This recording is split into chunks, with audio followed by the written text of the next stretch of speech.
show of hands, how many of you enjoy cooking? Okay. How many of you know how to cook? Yeah. Alright. The art of cooking brings excitement to the atmosphere.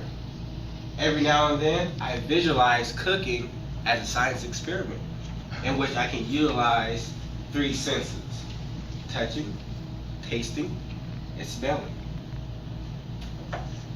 The thrill of blending items together with my hands, then smelling the mixture of vegetables, and after tasting the final results are so mind-blowing. I have a philosophy that I share with people, which is, I cook in order to survive.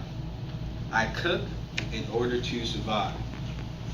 Today, I'm going to talk about 3 basic principles that I use quite often: applying, practicing, and learning. Learning. When I was growing up, my grandmother cooked every single meal: breakfast, lunch, and dinner.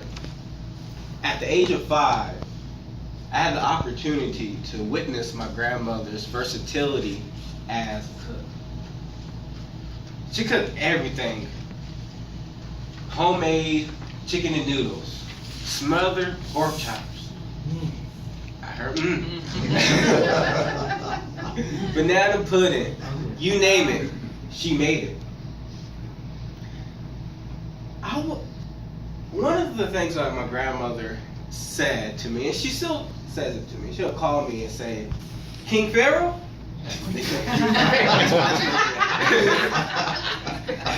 She'll say, "King Pharaoh, I'm cooking some long gravy." Long gravy. Long gravy means a delicious meal. One of my grandmother's rules in the kitchen was, stay out of my way while I'm cooking. Most of the time, I would scurry along to my corner, and other times, she had to remind me on the side of my head about her rules. As a kid, I was so curious about why my grandmother didn't use recipe books or measuring cups while she was cooking. One day she said, "King Pharaoh, I learned everything from my grandmother down to my mother. I retained all of their wisdom and I applied it to my life, to my everyday life, which is cooking. And when I'm cooking, I use my thinking cap and I make an educated guess. I taste while I'm cooking, so I know whether to add or not to add something to a particular dish.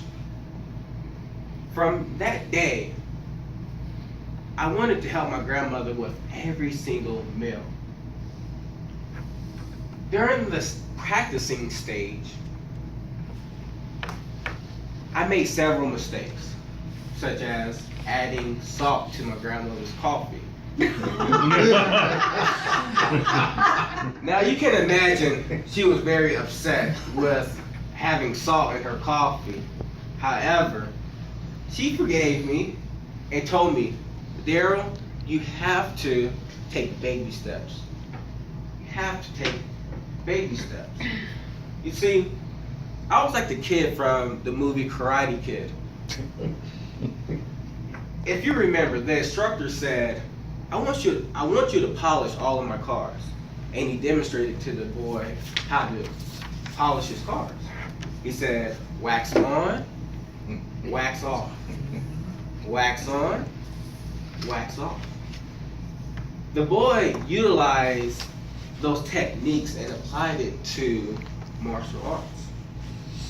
Throughout my practicing period, I continued to learn. I continued to listen to my family and my grandmother. And I realized that my skills were developing. So it gave me confidence to apply my skills in the kitchen. At the age of 11, I continued to practice, but I applied my skills by cooking my family breakfast and sometimes dinner. When I had my own apartment in college, I would cook my roommate and my girlfriend dinner. They fell in love with my meals. Now I can call my grandma and say, "Grandma, I'm cooking long gravy tonight."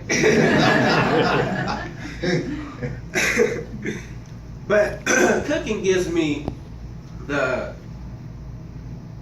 resilience to share my knowledge with others, like my little brothers and sisters, and I can provide them with the tools so that they can excel in a new craft.